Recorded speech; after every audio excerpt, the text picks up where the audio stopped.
عثمان بن عفان الله رالي كان نقضي نبى النبي يقول يمدو يدي قبل بالليسيي waxaan ku aqal galana ma haysto Usmaan u tagay buu ka yidhi markaa buu yimid Usmaan bin Affan wuxuu arkay Usmaano khaadimkiisa ku haysta dubaaradan faynuuskan maxaad u baqtiin weyday markaasuu ninkiiba uu yaabo wuxuu yidhi ninka khaadimkiisa ku haysta faynuuska maxaad u damin weyday may kula tahay inuu adiga lacagtii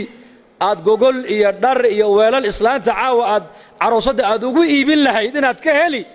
ilama abu yiri uska kacay Usmaan baa ninku yareeray war kale xageed u socotaa wallahi de waxaan u socday war kale ahayd war kale meesha ka socday buu yiri markaas maxaad aragtay maxaad u socoto de nabiga ay ka soo diray buu yiri sallallahu alayhi wasallam yiri Usmaan u tago waxaad ku tiraahdaa waxa nabi maxamed ku amray wixii caawa aan arooska iyo reerkayga aan ku aqal galin lahaa hadday gogol tahay hadday dhar tahay hadday biil tahay hadday weelal tahay Usmaan ka qaad buu nabigu ugu yidhi de maxaad u kacday buu igu sheeg weyday de waxaan arkayaa ninkaaga faynuus ku dagaalamaya wax bixinaya buu yidhi faynuus baad ku dagaalamaysaa ood ku haysataa khadimkaagiiya wuxuu yidhi dhegaysa buu ka yidhi faynuuska halkaa iska shidmaayey shaqo adduunye iyo shaqo aakhira midna laguma hayn laakiin tan adiga ku siinaayo waati halkii loogu talagalay ku baxday hoo qaada buu ka yidhi kiish lacag uu dhiibay israafka iska ilaalinayeen xoolahooga meesha ilaahay ugu talagalay ku bixinayeen meesha ilaahay u diidayna xoolahooga ka ilaalinayeen inagana aroos baa lagu leeyahay $30,000 bay ku bixiyeen aroos $30,000 bugbac fanaaniin baa loo yeedhay fanaaniin maxaa ka dambeeya laba reerka bugbac iyo macsiyo lagu dhiso laba bilood ma gaadhaan way kala duulaan ilaahay uu kala qaadaa markiiba laana marka hore macsiyo lagu dhisay diin iyo alla ka cabsi lagu ma dhisay israaf baa lagu dhisay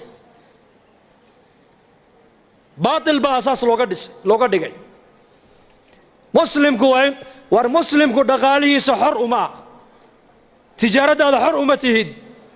waa inaad xataa cilmi albayc washiraa علم البيع والشراء علماء قالوا يويدي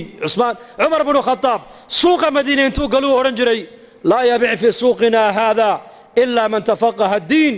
ورياض السوق يقع نوح كوي بن كرام مجرب عمر أورنجري إلا نن مسجد النبي انتو تقي علم البيع والشراء علماء كصبر تيموياني إنك أنا ما أنت عيد والبقى نعصب بالوضوء تشين يتايلان بلغوا الدولي هبريه بقى سعودة كلها تشين هاو سعودة حاجة نسعنا والمؤمن وحلا دونا هنا نقطة مؤمن لا بد أن نودع كوكوتا إلا أدوية هذا كويعو إلا آخرة هذا كويعو آخرة هذا هنا أدوية كوسجن أدوية وإنير وحن جوجنا إنير ولا ليال إن تاير إن جوجنو إلهي هكذا بغنو ودين هكذا قادنو ودين تنا هم برنو ودين تنا هكذا شغلينو وزمن هذاك بالجوجرا زمن كيل الجوجرا المتمسك بدينه كالقابض على الجبر ابو نبي قولي والزمن النبي محمد سي شيغي كون يا 400 سنه كهر نيجا دينتا مالنتا يرادا وان حجسن waxa uu ka dhignaan doona nin dhamac loo dhibay rasuulku yiri bulshada ku nooshay maanta eeg waa mujtamac khayrkoogu yaraaday sharku batay meeshaad u baxdaba ishaadu waxay ku dhacaysaa ma wax ilaahay ka farxiya mise wax ilaahay ka cadhaysiya mujtamac ومجتمع قفكو هدوين على ما أنت صنع النبي كفر عليك وأتكان يسألوا قبصدوا إلهي ودب يريم ويانا مركز زمن هذاك بانكو جرنا وحن كقبت بعدين ومحي رجوع إلى الدين إن الدين تنوصل نقولنا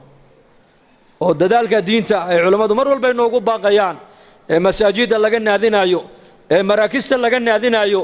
مدارس اللي قلنا هذين أيو اجتماعيات الله قبنا أيو ومد الله كل لو فكر أيو وردالك الدين هذا ما أنت عالم كالسعداء للرباع عامده إنه إنه علماء أنت قرب جوكسته أن ملك اللي أود جسد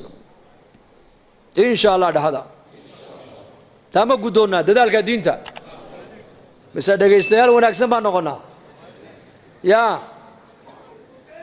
دقيستو وناكسن لوحة كو وناكسن دقيستو من الدين ويان لكن وحالة دو إنا نقطة أدقى لقى الرباع إن الدين تقيبتها لو كقالته waad ka qaadan kartaa saxaabada rasuulku nin walba salaaxiyadii ilaahay u geliyay ummaddu ku anfacay